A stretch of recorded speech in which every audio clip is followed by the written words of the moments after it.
IBM. Hi everybody, this is Amit Doshi and I have a request. We'd really appreciate it if you could go to ibmpodcast.com/survey and fill out our survey over there. It's going to take a few minutes to do, but it gives us some really interesting information that we can take to advertisers and brands about who's listening to the network. If you're comfortable giving us your email address, while you're filling out the survey, we'll enter you into a random drawing where we'll be sending out a bunch of IBM swag to some of our listeners. Last year we sent out coffee mugs, and this year we're hoping to send out much cooler stuff. That's ibmpodcast.com/survey. We really appreciate your help. Folks, welcome to Paisa Vaisa. I'm your host Anupam Gupta, B50 on Twitter. We've got a crypto special for you. And I remember back in 2017, the first time we did Bitcoin, it was a Christmas special. 3 years since then, huh? I mean, you should go back and listen to that episode. I had a bunch of real interesting people talking about crypto, Bitcoin, blockchain, and all that. Hey, come on, guys, 2017, 8 days of Bitcoin. And then, we know what happened after that. 2018 went for a toss. I don't know what happened in 2019, but oh boy, is Bitcoin and crypto back in action this year. Oh, and obviously this year, because ye saal to kuch bhi ho raha hai, boss. It's been a crazy year. In August, we did 2 episodes already on Bitcoin, but I'm really excited with today's guest, okay? And also because since August till now, Bitcoin has surged even further. To discuss all of that and much, much more, I have with me Nischal Shetty, founder and CEO at WazirX. Nischal, welcome to Paisa Vaisa. Thank you so much for doing this for our listeners. Hey, Anupam. Thanks a lot for having me on the show. Thanks. Let's start with your journey here. You guys, come on. You've been there for a while. You survived that entire winter is coming 2018 thing. Tell us about your story. Go on. Yeah, I think from the outside, when you look at it, yeah, it looks like we survived. But to be very honest to you and your listeners, we launched in March 2018. And it was just, I think, 3 weeks after we launched that the banking ban came into effect. So, are you kidding me? You guys launched 3 weeks. Yeah. Talk about timing, man. Wow. Exactly. So I know I tell my team that if we had launched 3 weeks later, I'm not sure if we would have launched after that. Wow. So that's how we got caught up in the whole. Good on you, man. Good on you. It's like, it's what? It's 2020 and look what happened. Sorry, yeah. Go on. Yeah, no, and I think I also say that the timing was beautiful because when you start, you're usually at ground zero. and the ban really does not affect your business because you can't go below zero. So for us, it was not about surviving or anything. We had when we launched, we had made up our mind that revenues wouldn't come in early. So for us, it was about how do you navigate this. While across the industry, what was happening is larger exchanges were sort of either going out of the country or shutting down because of this whole banking ban. We were trying to figure out what is the right solution. Because I think the first important thing we realized was this banking ban was not a ban on crypto because the RBI does not regulate crypto. The RBI regulates other banks in our country. So what happened is RBI told the other banks in the country not to deal with crypto exchanges. So it was just a banking ban. And that's where we saw an opportunity to sort of build a system where we wouldn't have a bank account and we would still be able to help you buy and sell cryptocurrencies. And that's how we launched our peer-to-peer system. It was a 3-party beautiful system where we just custody the crypto because that we are allowed to do. And we ask you to transfer the money directly from your bank account to the seller's bank account. And after that, we transfer the crypto to your WazirX wallet. So that system, it took off like wildfire out here in the country because other exchanges were shutting down. We launched this. People started flocking to our exchange in huge numbers. So that was what actually, in a way, I would say we converted our adversity into opportunity, and that gave us the boost in the market. Lovely. So I'm going to get to all that in a while, Nischal. I want you to walk our listeners through this overview of what exactly happened to Bitcoin this year. Or maybe let's just take a step back. Okay, 2017 was the year of Bitcoin. Mm-hmm. Of course, you also had the global, boom in the market, a lot of stuff. Just break this down for us. Yeah, 2017, 2018, 2019. And of course, the drama this year. Yeah, see, the thing is, if you look at the history of Bitcoin right from 2009, it's always been these peaks and lows. And that's what the continuation always has been, where the previous peaks, it always tries to beat that in the subsequent years. Now, in 2017, something similar happened where 2017 happened to be the peak.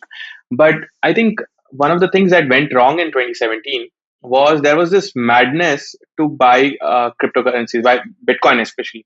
Because I remember specifically the kind of questions I used to get in 2017 were like, Nishal, I'm going to put 10 lakhs. Will it be 20 or 25 lakhs in the next 2 weeks?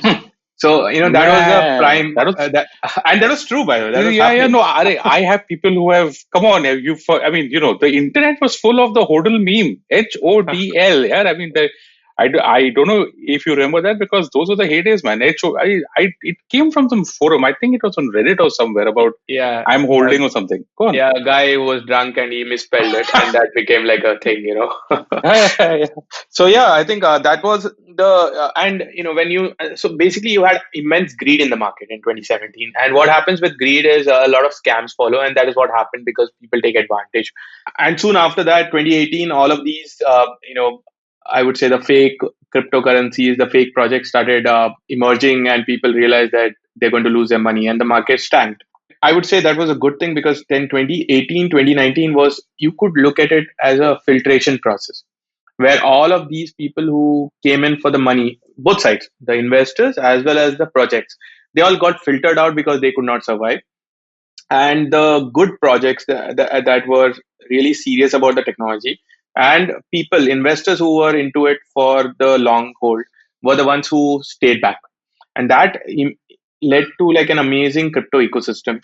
And surprisingly, in 2020, all of that is bearing fruits. So it's the last 2.5 years of hard work of the industry, which now we are seeing. And I don't know what to say, but it's very surprising. While that is bearing fruit, even the I would say the external factors, like for example, one is which we will talk about, the banking ban being lifted in India in March, the lockdown, the pandemic lockdown that happened. All of this somehow has boosted the crypto ecosystem. Then the economy, the global economic conditions, that's telling people that putting some of your money into an alternate asset like Bitcoin might help you from the impending economic downturn. So all of this, for some reason, has all beautifully come together in 2020, which has led to the prices coming back. But I think the biggest difference I see today is people are not asking me, will my money double? They're asking me, if I invest now, in 2 to 3 years, will this double or triple? Which I think is still crazy, but still it's a sustainable, doable approach to investment in crypto. So yeah, I think maturity is like the biggest factor I've seen emerge in the last 3 years. Okay. See, this has been an absolutely mental year for pretty much everything. And the Nifty itself was down 40%. Now it's up 80%. We've got new all-time highs. And I think except for real estate, pretty much everything else is out, is pretty much going up. What happened this year to Bitcoin? Anything different? Because this time the conversation that I'm hearing is like, this time, as they say, the phrase goes, this time is different. Any specific events that you can think of that have triggered this interest all over again? Yeah, so it's not a singular event. It's been a combination of quite a few macro events.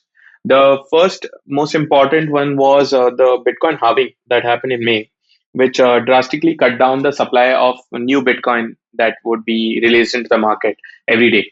So This that is was like like the the bonus thing, right? I mean, yeah. The when miners mine the Bitcoin blockchain blocks, what hmm. happens is they get rewarded with certain number of Bitcoin, and that was about, I think, if I'm not wrong, some 12.5 Bitcoins previously.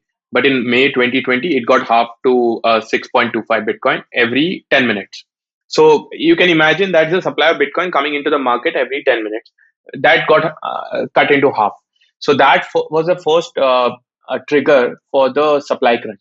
Then subsequently, what happened is the regulatory clarity started emerging, where US, UK, and a few other top nations have started talking about regulating rather than being negative or discussing against cryptocurrencies. So the direction is going towards how do we regulate? Not previously, 2, 3 years ago, it was also like this can be crazy, it should be banned, it should we even discuss this? So now it's come to the discussion table. That's the second, I would say, the macro factor. The third is the emergence of institutional buyers into crypto, both from, like, for example, hedge funds, like there's MicroStrategy and Grayscale, a few of them, who've been buying tons of Bitcoin. And the market knows that these funds are long term hodlers or holders of cryptocurrencies. I like that you just casually slipped in hodlers out there, man. I think Okay. if you're long enough, you'll just use that word. I am hodling. Okay, go Yeah. on. Sorry. So that's the third factor, and the fourth is uh, PayPal and Square being so bullish on Bitcoin that they've started offering it to their customers. In fact, PayPal has been like a large impact because in the case of PayPal, what is happening is, let's say you were to buy Bitcoin on PayPal, the Bitcoin is not leaving the PayPal ecosystem. So you cannot withdraw it and then sell it off somewhere. You can just buy Bitcoin on PayPal, hold it, or if you want to sell, you sell to another customer of PayPal, or I think PayPal buys it back. But ultimately, what is happening on a if you look at the overview, is PayPal is buying from the market tons of Bitcoin and then offering it to their customers internally, and that's not leaving their ecosystem. So again, a supply crunch. So I think these are basically, these four are like the largest, and then the of course the pandemic lockdown has led people to, like this. I'm seeing from data in even on WazirX, is a lot of people I talk to who has been signing up. Like our signups have tripled in the last 6-8 months of the pandemic. Is they're saying I'm at home. I've either they've lost their jobs or they don't know what to do with the free time they have. So they're trying to stay online and check how to make money. What are the investment options? And Bitcoin seems like this amazing thing to learn. See, what happens with people is most times they want to learn things they're not aware of. Gold, stocks. Those are things you've always known. But Bitcoin is this unknown thing. Let's sit and read up. And then they go into that whole zone of understanding what cryptocurrencies are. So that excitement has increased in the whole lockdown amongst the people. So that's Okay. the other factor, which has led to retail investors coming in large numbers. Yeah, I mean, the same story I think played out for stocks also. Okay, so Yeah. before I end this first part of the episode, let's make this specific to India. Okay, so walk our listeners through what changed in March 2020, the Supreme Court verdict that happened. Because since then, there's no major regulatory change that has happened, or banks haven't announced anything that they're doing. As much as I would love to have a crypto ETF that I can invest in, that's also not quite happened. And the government also seems to be chilled out. Also, probably because there's also a very big pandemic going on. So the attention is probably elsewhere. There was one article randomly doing the rounds. I don't know which paper carried it or what it was, but saying that the government is still looking to ban crypto. Just walk our listeners through this, whatever's happened from March till now, specific to India on the regulatory front. Sure. I think the most important thing that happened was the Supreme Court setting aside the whole RBI banking restriction on cryptocurrencies. So that opened up the whole banking access for all the crypto businesses in the country. And that was a welcome change because now we could all have our own bank accounts in the country and offer INR pairs in trading in the platform. Uh, but I think these reports that you're talking about, the thing is, what is happening is I have a feeling this is all old news being recycled because it all points to the draft ban bill of crypto that was released about, I think, two years ago. And that bill is just a draft and it's not really been picked up by anyone. Even the committee that created that, I don't think it exists now. So it was released and it has a lot of these old school things that then the crypto world is so dynamic that things have changed there. Like a lot of things in that bill, which talks about other countries looking to ban, those countries have now gone towards positive regulations and talking about how to regulate. China, they say about China banning, and China has released their own CBDC, which is their own cryptocurrency. So things have changed drastically since that bill came into being a draft.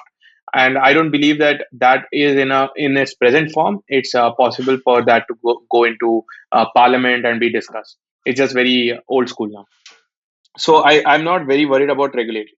Now, your question about ETFs and all, I've been talking to a lot of these traditional players who have interest in Bitcoin, obviously, because you're seeing your peers in other countries like PayPal getting into it, and the Square revenues from Bitcoin have been in hundreds of millions of dollars, and they publicly release that. So players in India want to really take advantage of that. But I think the biggest fear is the regulatory uncertainty.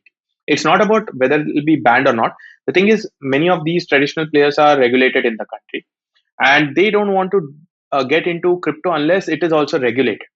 So I think that is holding back all of these large players from entering. But there is a large desire. They've been in fact, I'm aware that they're internally they have people looking into crypto, understanding. They're also skilling themselves in blockchain and everything. So they are ready. They want to get in. But yeah, I think regulatory uncertainty is the thing that's keeping them back from crypto. Okay, you said Square's revenues from Bitcoin. So are you saying that Square actually accepts payments in Bitcoin?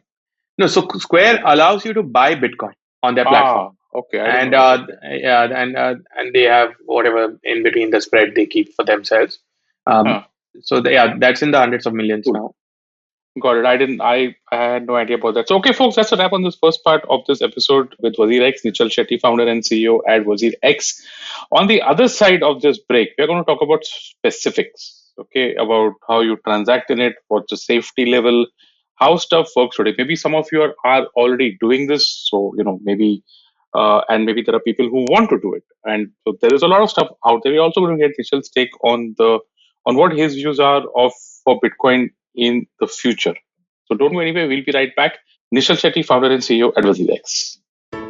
Hello, everybody. Welcome to another great week on the IBM Podcast Network. If you're not following us on social media, don't you think it's about time you started? We're IBM Podcast on Twitter, Facebook, and Instagram. I wanted to kind of just give a quick reminder to everybody. As I mentioned up top, we are doing our annual listener survey right now. If you could please go and take a couple of minutes out of your day and fill it out, we would really, really appreciate it. It's ivmpodcast.com/survey. If you're comfortable giving us your email address, we'll enter you into a random drawing, and we're going to be sending out swag to a bunch of randomly selected listeners. So do definitely get on board that train. Let me tell you a little bit about what we did on the network this week. We launched a new show called Zindagi Diaries with Ragini Kumar. Many of you might have seen Ragini on television during the IPL. She's a presenter, but she's showing a different side of herself over here with a poetry podcast. Give it a shot, give it a listen. Let me know what you all think.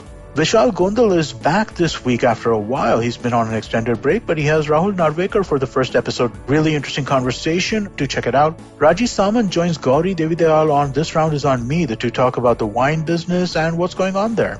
We had a number of conversations about the Farmers Bill and the surrounding agitation this week on the network as well. Maruk Inayat had a great episode on the note. Pulyabazi did a deep dive into the issues around this. And on Siders, we have our typical, fun conversation about this stuff with a little bit of a seriousness, a little bit of fun. Do check that out on Cock and Bull on Thursday last week. Akash Mehta joined us for that episode. And with that, let me get you back to your show. And welcome back to this episode of Paisa Vaisa, the WazirX special with Nischal Shetty, founder and CEO at WazirX.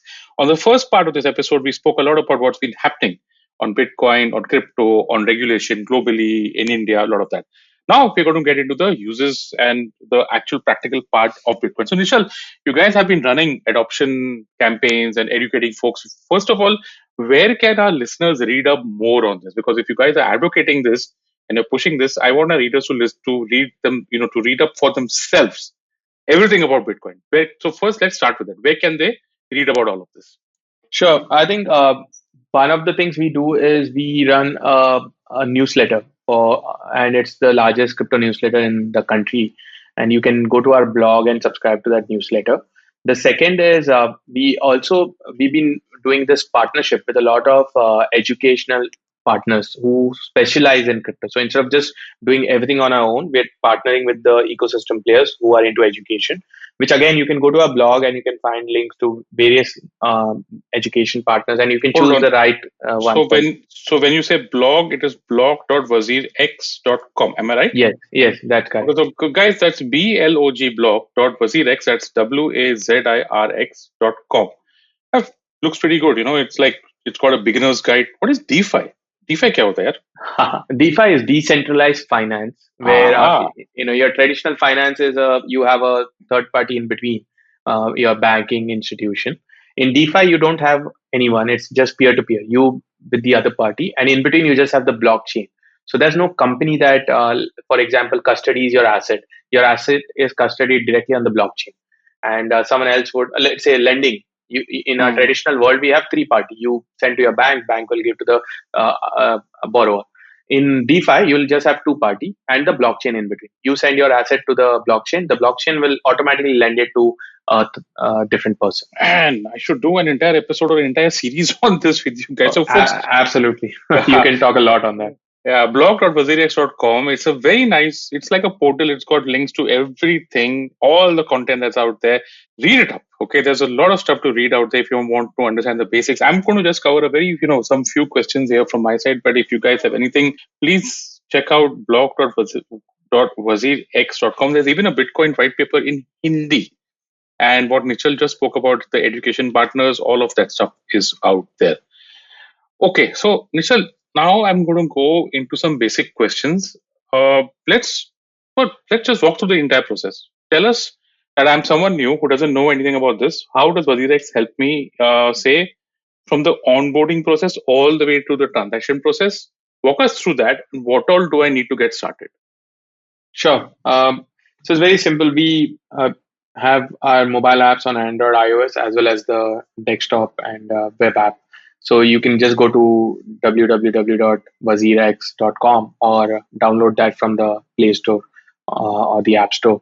And the first thing you have to do is, enter your username and password, sign up, and then you'll have to submit your KYC. In your KYC, we need your ID proof, address proof, and a selfie of you. And then most of our KYC is automated. So unless there is some problem with your image quality or something, the KYC gets approved instantly. After that, you'll be given a bank account number, which is very specific to you. You can make your first money transfer to that. And as soon as you do that, instantly we would credit that much amount into your WazirX wallet. Once you have this in your wallet, you can put your first trade. Trading is very easy. It's a buy or sell form. So since in this case, let's say you deposited 1,000 rupees. So you can then go and put a buy order for 1,000 rupees worth of Bitcoin. And it would immediately match you with someone who's selling that amount of Bitcoin. And you would get the Bitcoin in your WazirX wallet. I think that's all that there is in this, and it's a completely online, no human interaction process. We don't have to reach out to you. You don't have to wait. There's nothing like that. It's just getting started. Usually, what happens, our timing is you go from no Bitcoin to Bitcoin within 5 minutes. That's something we've been working on, and a lot of people experience that. Okay. And I think one of the things I wanted to add here is one of the largest misconception people have is they look at the price of Bitcoin and they say, oh, it's 14 lakhs. I don't have 14 lakhs. And which is why I also told in my example, you can also buy Bitcoin with even 500 rupees. I think we allow you even 100 rupees worth of Bitcoin because you can buy a small piece of Bitcoin. Think of it as gold. You don't have to buy the entire 1 kilo of gold. You can buy a small gram of gold. So that's very similar in the Bitcoin world also. Okay, so let's break this down now. I have a couple of questions for you. The first is that I need to link my existing bank account, right? Otherwise, how else will I transfer money? So I'll have to upload maybe a cancelled check or something of that sort? No, right now we don't have that. We have a different way where we do a penny drop into your account. We put a small amount into your account to ensure that we get your bank details that way. So you don't have to upload anything. So then when I transfer money to the WazirX wallet, how am I doing that? I'm doing it via UPI, is it? Yeah, you can do UPI, RTGS, IMPS. Okay, so then you're going to give me a bank account detail out there that this is the bank account where the money has to go to. Yes, absolutely. So we'll give you a bank account detail and that'll be very specific to you. Don't share it with others or don't transfer into someone else giving you a bank account of WazirX. It has to be within your account and that's where you're going to transfer. And then I have a second level. Then I have a wallet. So that wallet is essentially where my Bitcoin is stored, and I can add to it, sell it. Is that how it works? Yes, you can add to it by putting a buy order. You can sell by putting a sell order. You can also transfer it out. Let's say you don't want to keep it on WazirX. You have your own personal wallet and you want to transfer there. You can also withdraw it. So these are the three things that people usually do. And eventually, let's say you want to sell all your Bitcoin and you want cash. So you can sell all of it and then you have the withdraw option where you'll get cash into your bank account instantly. So that's again instant withdrawal. What kind of transaction charges am I looking at out here? Depositing through your IMPS and all is free.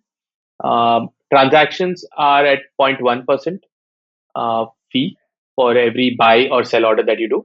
And Okay. withdrawal, I think, is 10 rupees or something, 10 or 20 Okay. rupees. I'm not sure, Okay. but yeah, in that range. Are you charging me any holding costs like we have demat charges or No, something no, similar? no. So these are the only charges, what I told you. Okay. And if you were to Okay. withdraw your Bitcoin, again, there will be a charge for withdrawal, which is Okay. based on the Bitcoin blockchain fees, whatever that is, and some Okay. over that a bit. But there are no holding charges. There's nothing else. Only Okay. transaction charges. What I'm getting at, Nishal, is there are probably a lot of platforms back now in the market, right? Because if Bitcoin is now at $19,000, then obviously what happened in 2017, maybe some of it is happening now. I don't know about regulation, how strong, how weak it is. Could you tell our listeners some precautions, some specific tips or advice of what they should do when they're looking to start trading in Bitcoin? Maybe, if it's not WazirX, if they're doing it elsewhere, any list of precautions, any care specific, and anything that you have to say there? Absolutely. In fact, I think this is a very important question for everyone who's looking into getting into crypto. Is the first thing is that there is no regulation in the country, which which is what I've been actually fighting for, to bring regulation. The reason being, anyone can open a crypto exchange. So just because you see or come across a crypto exchange does not mean it's legitimate or approved. There is no regulation. No, anyone can open it. So the thing that I recommend everyone to do is always look up the team behind it. That's like the easiest and the best way for you to ensure that this is a known team, and this is there are real people behind it, and you can trust them with your capital, because ultimately you're going to transfer money, you're going to buy Bitcoin. You don't know, if you don't know the people behind that company that you're using, I would say stay away in the crypto world. So the simplest way is just go and check out, and just make sure that you're really looking at the right people, because there have been cases of fake profiles being put as team members, and they don't they don't own that platform. Wow. Wow. So there have been scams around that also. So just make sure, I would say, ask a few people around who've been into crypto, ask them about the recommended platforms, and then Google a bit, read up about that company. If there are press mentions, all of these, then only do it. Anything else, I would suggest strongly stay away, because it's an unregulated market. You don't trust your money with someone you don't know. Wow, man. This regulation part now, that gets me to my next question. I mean, it's a very basic one. I'm glad about one thing though, that you guys are carrying out advocacy. The Mhm. blog.wazirx.com has a lot of stuff out there which at least puts out your point of view. So, I have to ask this bluntly: is my money safe with WazirX? In the sense that if crypto gets banned again, will I lose all my money? So, see, the thing is, I think the first important part is crypto getting banned. Even if first, I don't believe that would happen, because I've been working a lot on this, and the feelers I'm getting is as a country, we are moving towards regulation. But in the odd case, if there's a ban, I know that the government will definitely give some time for people to maybe sell off all of their assets, or find a way to exit it. That's the same way to do. Otherwise, hundreds and thousands of people in India will lose them. So even if there is a ban, there will definitely be a period of time where people can dispose of or sell off their assets and get back into INR. So that way, that I don't think there's any worry. This is again a doomsday scenario, which I don't believe will happen. The thing that can happen is exchanges get hacked. Exchanges also, because crypto is new, security measures are still improving. There are chances of exchanges getting hacked, where exchanges can lose money. So in that case, in our case, what has happened is we've been acquired by Binance, where we it's a large company, and it has a way more, it caters to a large audience. So we are part of that, and we made sure that we follow some of the basic principles. For example, in the case of cryptocurrencies, you, as an exchange, you only keep as much crypto in your hot wallet. Hot wallet is where the chances of getting, if there is ever a hack, your hot wallet is what can get hacked. It's like your cash register in a in a bank with the cashier. So there is some cash with the cashier. The rest in the vault. So we keep only a very very small amount, with the objective that in the worst case, even if that gets out of the system, if due to a hack, that does not affect our user balances. So that's the approach we take, and the rest of the crypto is held in the vault, which is not accessible to anyone on the internet. So that's the basic precaution to be taken. Now that I say it simply, but there's a lot of things behind it that happen. And that is again one of the reason why you should not just jump onto any exchange, because new exchanges, to reach this level of security, it takes a considerable amount of time. So again, my answer is, look at players who've been there for a long time, because they've had the time to build up things and do it in the right way for you in terms of protection of your cryptocurrencies. What's the worst case scenario out here? Not for WazirX. In fact, I'm sorry, I had no idea that you guys were acquired by Binance. When did that happen? And Binance is what, the biggest in the world, or at least in the top three? It's the largest crypto exchange in the world, and it's also the fastest to reach like $1 billion in revenue in just 2 years. So we got acquired last year in Wow, 2019.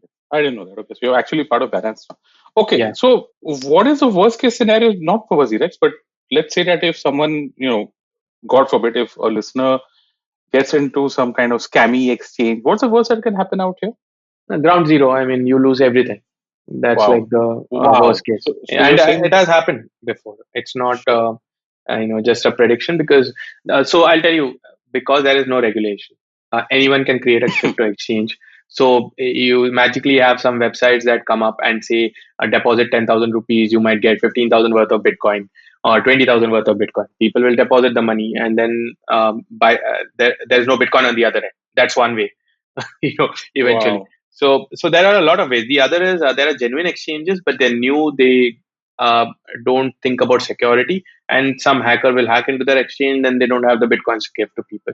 So that can also happen, which is what is which is where I believe regulations will help in ensuring that the right players come in, they do the right things in terms of security, user, customer support, everything. So yeah, there have been cases in India also, and even internationally, everywhere throughout the globe. There have been a lot of cases where people have lost money when they've invested in unknown platforms. So the best is stay away from unknown platform. There are popular platforms. Once a brand is established, I think it's then more or less safe. You can't buy Bitcoin from credit cards, right? Because that's not Not possible, on right? our platform. Not on our platform. I'm not sure if it's possible somewhere. I mean, if I were to think of somebody who wants to scam, would probably take your credit card, run up the entire limit, and then anyway, let's not give people ideas. Yeah. Okay, Nisha, let's wrap this up. Since you spoke about regulation, I want your outlook on crypto in general. So there are three things out here I wanted to give. So first, let's start on your outlook on Bitcoin and other cryptos out there. On the price part, where do you see this entire asset class going forward? Do you have any particular preference in terms of Bitcoin, Ripple, Ethereum, etc., etc.? So let's first start with that. See, so I'm not a price prediction guy, but I'll tell you this. If you look at Bitcoin over the years, the number of people who own Bitcoin has only increased every year, year on year. And today it's about 40 to 80 million users globally who own Bitcoin. This number is only going to grow. And as this number grows, the fact that Bitcoin is limited in number, there will never be more than 21 million Bitcoin, is the reason why the price appreciates. And so you can just say we go from, let's say, 80 million people holding Bitcoin today to in 10 years, we go to 800 million people. You can then gauge the price of Bitcoin that should be, because the supply is still constant. So that's how I look at it. And that's how the last 10 years have proven. The reason why it does not matter how many bubbles you see, it ultimately tops that and goes to the next level, is because the number of people is increasing. So that's the fundamental truth about Bitcoin as an asset class. And the beauty is it's globally available. There is no country on earth, there is no person on earth who cannot buy Bitcoin today. That's the beauty of Bitcoin. Every other thing can be restricted by governments, by geographies, and everything, but not Bitcoin. So that's the bullish case of Bitcoin. But again, the other factor is it's still an experiment. It's just 10 years old. There are not many asset classes which are just 10 years old and have gained this kind of adoption. So there's always a good and a bad to it. But I'm bullish because it's 10 years, I think, is a long term. It's long enough in the tech world to establish that something is going to stick. Um, Other cryptocurrencies, see, there are a lot of them. And the way we should look at is, I look at Bitcoin as digital version of gold. That's the gold for the new generation. The others, they have their specific use cases. For example, there is Ethereum, which is like your global supercomputer. What that means is anyone on the internet can run their code on Ethereum blockchain. So you don't need a server on Amazon or some other server provider. You can just run your code on Ethereum. And access that code, you need to use Ether, which is the cryptocurrency of Ethereum. That's again where the use case of Ethereum emerges. So if more and more people, and that's happening, if more and more people put their code on Ethereum, which is the DeFi that we spoke about, the term DeFi, that's huge on Ethereum. A lot of these code is going into Ethereum. So that's where the Ether use case comes in. So it's a very different approach. Bitcoin is limited in supply, and the more people coming, the value increases. Ethereum, more people using the blockchain for their use cases of running code, is where the value of Ether will increase. So, and similarly for various other cryptocurrencies. Now, what will work eventually? It's very hard because, take for example, if the logic was that the first website on the internet had all the opportunity in the world, that should still have been like the biggest website on the planet. But that's not the case. We've seen websites come and go. Eventually, some stick, some die out. It's the same story on the whole cryptocurrency aspect. Some will stick, some will die out, and new ones will emerge. But yeah, this is the whole overview of the crypto world. Okay. Nischal, what do you think about regulation in India? Since you guys are doing advocacy, you would have a feel of where things are going, right? I mean, I feel that banks have no interest in this because they probably see it as a threat. Um, Given the kind of cautious, shall we say, regulation that we have in India, maybe things might not improve or stay where they are, best case scenario. What do you think is going to happen here long term? See, I think eventually India will have to regulate this because simply because we are such a tech heavy nation and our prime minister has been talking about digital India. Uh, we are reaching a stage where digital is incomplete without cryptocurrencies, and this aspect is becoming more and more clear. So I'm 100% of the belief that India will regulate crypto, though it might take some time simply because even now globally no one has regulated, none of these large countries have regulated. They've only started discussion. And but right now in India, unfortunately, we haven't even had those discussions started. So I've been pushing for just starting discussion, like getting regulated maybe 3 5 years down the line. But I think in the next 12 to 24 months, I hope that India starts discussions. And like you said previously, I believe right now the pandemic has been such uh, a calamity for all of us here that we understand right now it may not be the right time. But I think once we put all of this behind us, the government will definitely get into discussions with the industry on how to regulate this. And one of the things we are doing as an industry, which is not waiting for the government to get into regulation, we are self-regulating ourselves. So we are putting together a set of these code of conduct that we call it, where we are saying that all the exchanges and all the crypto businesses part of our group should follow these guidelines. Now, again, this is coming back to our one of our discussion about how do you trust, where to do. We are Yeah. trying to do that as an industry. We want to get this guideline out and say that all of the exchanges that are following this are at least for you. You can safely invest in them. So we are working on that. That should come out soon. So one question here, what is happening on the blockchain side? Because blockchain at least has some very legitimate and very strong use cases for globally. Anything any idea that's specific to India? How is the blockchain scene looking? So see that when you think about blockchain, there are two aspects, and it's very similar to your internet. One is the internet, the other is the intranet. Intranet is what happens within companies. So when you look at blockchain, the thing that happens within companies, there only blockchain is involved. There's nothing else involved. And that aspect, there are tons of use cases being, experimented. I'll tell you a simple use case. So let's take the case of supply chain. You're transporting mangoes from the farm to the retailer. Now there are different parties involved, and traditionally, what happens? Each party has their own database, own data within their company, and there is no way for you to make sense of this entire supply chain. Now, what is happening is they're saying we will put the data into this common blockchain. The beauty of this is nobody owns this, no one entity owns this blockchain. All of them together own this blockchain, and we'll all put the data into this. So collectively, you'll be able to see the entire supply chain from the farm to the retailer. And that these are the use cases, kind of use cases that are emerging, which are being experimented in the pure blockchain world. The other aspect, which is like the internet of blockchain, which is public blockchain, is where cryptocurrencies are involved. So you cannot have a public blockchain without cryptocurrency. So all of the things we spoke about, Bitcoin, Ethereum, Ripple, anything, those are all public blockchain projects. Okay, last thing I have to ask, because Bitcoin is seen as money right now. Of course, it's probably seen as an investment, like you said, like gold or maybe like stocks or whatever. But if I look at it as money, there are three things, as you know, three characteristics or functions or uses that they have. One, medium of exchange; two, store of value; and three, I think unit of account. So unit of account is fine. Me store of value is also fine, because now you've got a specific value to Bitcoin, keeps going up. What about medium of exchange? This is what I feel is a big one. Do you think you see that happening at some point of time, and that could be really the next big thing that takes crypto in general and Bitcoin in specific to another level?